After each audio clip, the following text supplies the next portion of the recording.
I've always used a distributor agreement, and it's what I would always recommend. If not, then you can't hold yourself to anything, can you? Neither of you are working to anything. Whereas a good distributor agreement is part of your marketing messages on both sides. I think the importance also of a contract is again what Graham sort of talked about, the forecast, but also with your experience of, are you taking on the right distributor? If they're not doing what they suggest as their targets, then you can look at the contract and say, well, you're not doing what you promised to do. You know, you said you're going to do 100,000, you've done 2. You know, it gives you a legal foot where you can say, come on, guys, you know, we need to move on from this and find a new distributor. So I think that's also quite a key area for us. It gives you the outline, length of time, gives you whether it's exclusive or non-exclusive. It doesn't have to be horrendously complicated, but it does need to be in place to secure the partnership. Well, I think what's important for management of any potential suppliers is to sit down and to draft heads of terms, which for me are key terms and sort of guidelines how we should operate together.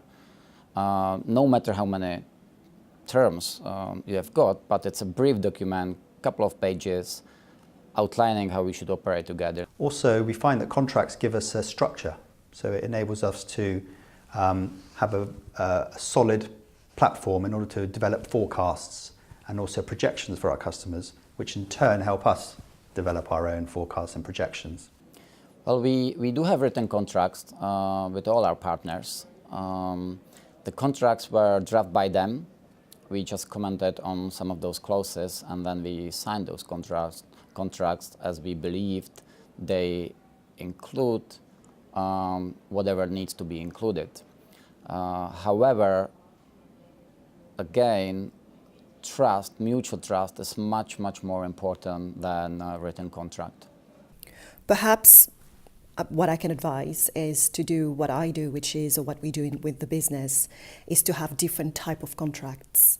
A letter of agreement with terms and conditions behind it would be a standard. What that does not give the distributor is exclusivity on the brand. Now, if they want exclusivity, and I will put that clearly to them, is to go with the heads of agreement, which will then lead into a more extensive distribution contract.